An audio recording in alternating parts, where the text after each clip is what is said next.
Nobel శాంతి బహుమతి 2025 గెలుచుకున్న Venezuela ఉక్కు మహిళ మరియా మాచాడో.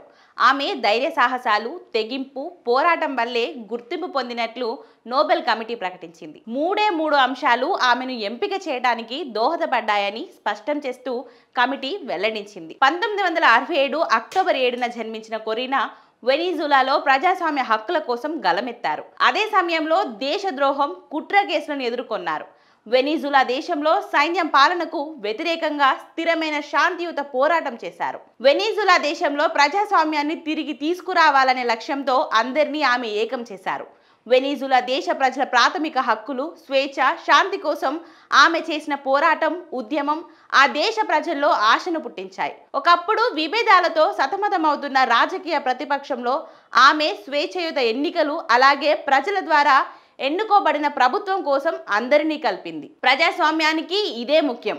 మన అభిప్రాయాలు వేరైనా ప్రజా పాలన నియమాలను కాపాడుకోవడానికి అందరూ ఏకం కావాలి. ప్రజాస్వామ్యానికి ప్రమాదం ఉన్నప్పుడు ఈ ఐక్యత చాలా అవసరమని ఆమె పిలుపునిచ్చారు. ప్రభుత్వ హింస భరించలేక దాదాపు 8 కోట్ల మంది దేశం విడిచి వెళ్లిపోయారు. ఎన్నికల మోసాలు, అక్రమ కేసులు, జైలు శిక్షల ద్వారా ప్రతిపక్షాన్ని అణిచివేశారు. ఈ క్రమంలో మాచాడో సుమాటో అనే సంస్థను స్థాపించారు. ఇది ప్రజాస్వామ్యాన్ని పెంచడానికి ఉన్న సంస్థ. 20 సంవత్సరాల క్రితమే ఆమె స్వేచ్ఛాయుత, నిజాయితీ గల ఎన్నికలకు మద్దతునిచ్చారు. ఆమె మాటల్లో చెప్పాలంటే రాజకీయ పదవుల కోసం తుపాకీలను కాకుండా బ్యాలెట్ పద్ధతిని ఎన్నుకోవాలని ఆమె నమ్మారు. ఇక అలాగే అప్పటి నుండి ఆమె న్యాయ వ్యవస్థ, న్యాయ స్వతంత్రం, మానవ హక్కులు, ప్రజల ప్రాతినిధ్యం కోసం గట్టిగా పోరాడారు. ఆమె 2024 ఎన్నికలకు ముందు వెనిజులా ప్రజల స్వేచ్ఛ కోసం చాలా సంవత్సరాలుగా కృషి చేస్తూ వచ్చారు. అయితే మాచాడో ప్రతిపక్షం తరపున అధ్యక్ష అభ్యర్థిగా నిలబడాలనుకున్నారు. కానీ ప్రభుత్వం, పాలకులు ఆమెను పోటీ చేయకుండా అడ్డుకున్నారు.